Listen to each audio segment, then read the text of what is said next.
आज आपण साध्या सोप्या पद्धतीने नारळाची वडी किंवा बर्फी कशी बनवायची ते पाहणार आहोत। पांढरी शुभ्र तोंडात टाकताच विरघळणारी खुसखुशीत। तर कधी कधी काय होतं तर वड्या केल्यानंतर त्यामध्ये खोबरे छान शिजत नाही, त्यामुळे वडी खाल्ल्यानंतर मऊ लुसलुशीत लागत नाही। तर त्यासाठी दिलेल्या छोट्या छोट्या ट्रिक्ससाठी व्हिडिओ शेवटपर्यंत नक्की बघा।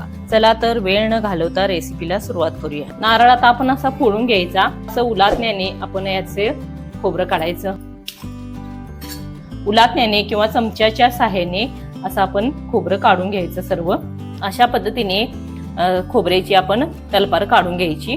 ज्याने आपण बटाट्याची साली काढतो त्याने आपण साल काढून घ्यायची। पांढऱ्या शुभ्र खोबऱ्याच्या वड्या होण्यासाठी आपण वरची साल काढून घ्यायची।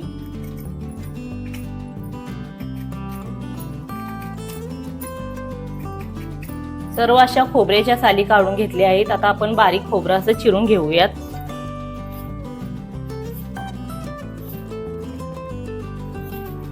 अशाच पद्धतीने सर्व बारीक असे खोबऱ्याचे काप करून घेऊ। सर्व खोबऱ्याचे असे पातळ एकदम काप करून घ्यायचे। आता हे आपण मिक्सरला फिरवून घ्यायचं। मिक्सर आपल्याला बंद चालू करतच खोबरं आपल्याला वाटून घ्यायचं आहे, त्यामुळे छान असं खोबरं बारीक होतं। त्यामध्ये खोबऱ्याचे तुकडे राहत नाहीत, म्हणून बंद चालू करतच आपल्याला खोबरं मिक्सरला वाटून घ्यायचं आहे। खोबरं बारीक करून घेतलेलं आहे मिक्सरला। अशा पद्धतीने आपण मिक्सरला हे खोबरं बारीक करून घ्यायचं।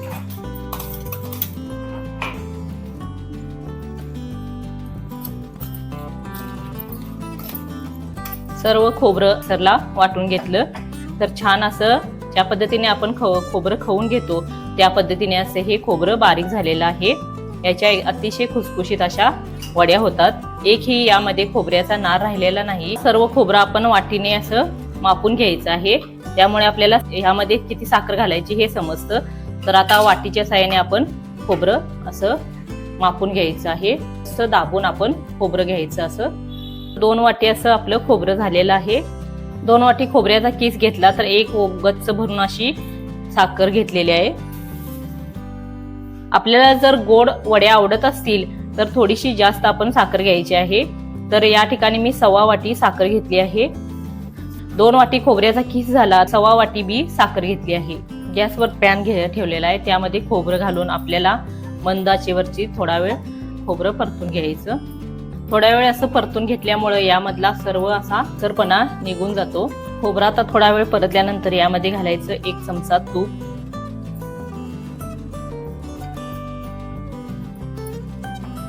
त्यानंतर घालायची आहे दुधावरची शाई।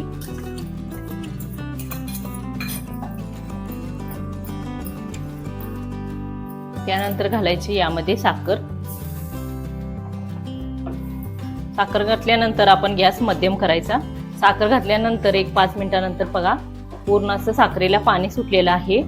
तर आपल्याला हे साखरेचे पाणी पूर्ण असं खोबऱ्यामध्ये आटवून घ्यायचं। आपण गॅस जर मोठा लावला तर खाली मिश्रण आपलं चिकटतं, म्हणून मध्यम गॅसवरतीच आपण सतत हलवतच आपण राहायचं आहे। 10 मिनिटांनी आपण पाहू शकता तर असं अजून थोडंसं पाणी यामध्ये आहे। मध्यम गॅसवरतीच असं खोबरंही आपले छान असं शिजतं व एकदम खुसखुशीत अशा ह्याच्या वड्या बनतात, म्हणून आपण मध्यम गॅसवरतीच असं साखरेमध्ये खोबरं असं शिजवायचं आहे। 15 ते 20 मिनिटांनंतर मिश्रण आपलं असं छान असं शिजत आलेलं आहे। तर साईडने आपण पाहू शकता थोडंसं लालसर असं मिश्रण होत आलं की छान आपलं असं मिश्रण शिजलेलं आहे असं आपण समजायचं। हे अजून थोडा वेळ आपण असंच मंद आचेवरती हलवायचं आहे। एकत्र असा गोळा होत नाही, अजून थोडा वेळ आपल्याला हे मिश्रण शिजवावं लागेल। तर अजून असा एकत्र असा याचा गोळा होत नाही। आता थोडीशी याची गुठळी हातावरती घेऊन बघूया की छान अशी याची गुठळी होते का। तर याची अशी छान गुठळी झालेली आहे। आता आपण गॅस बंद करायचा। मिश्रण शिजले का बघण्यासाठी आपण अशी याची गुठळी करून बघायची। छान अशी गुठळी झालेली आहे। आता हे आपलं मिश्रण तयार आहे। आता लगेचच आपण प्लेटमध्ये वड्या थापून घ्यायच्या आहेत। प्लेटला असं मी तूप लावून घेतलं आहे। तर यावरती आता सर्व असं मिश्रण ओतून घ्यायचं।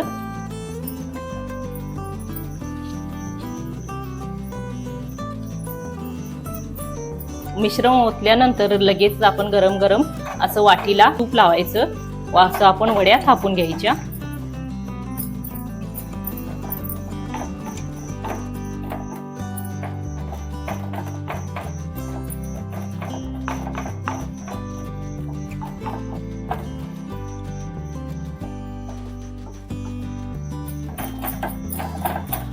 यावरती घालू आपण पिस्त्याची काप.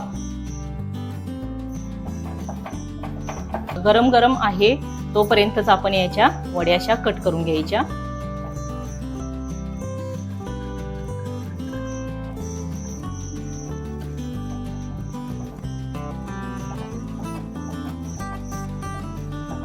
आता कट केल्यानंतर आपण एक अर्धा तास तरी छान अशा वड्या गार होऊ द्यायच्या. गार झाल्यानंतर सहज अशा आपल्या ह्या वड्या निघतात. तर आपण अशाच आता ह्या गार होण्यासाठी ठेवू. छान अशा वड्या गार झालेल्या आहेत. तर आपण वड्या ह्या काढून बघूयात. तर पुन्हा एकदा आपण सुरीने अशा वड्या कट करून घ्यायच्या. सुकल्यानंतर अशा वड्या कट केल्यानंतर आपले वडी मोडत नाही, म्हणून परत एकदा आपण ह्या सुरीने अशा कट करून घ्यायच्या. छान वड्या आपल्या झालेल्या आहेत. सहज अशा वड्या ह्या निघतात. अशी वडी झालेली आहे तयार.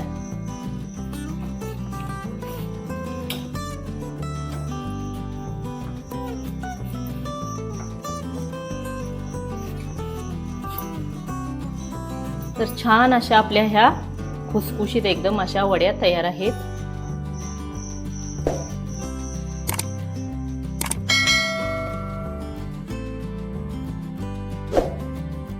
तुम्हीही अशा पद्धतीने पांढऱ्या शुभ्र खोबऱ्याच्या वड्या नक्की बनवा. व्हिडिओ आवडल्यास चॅनेलला सबस्क्राईब करा, कमेंट करा. धन्यवाद.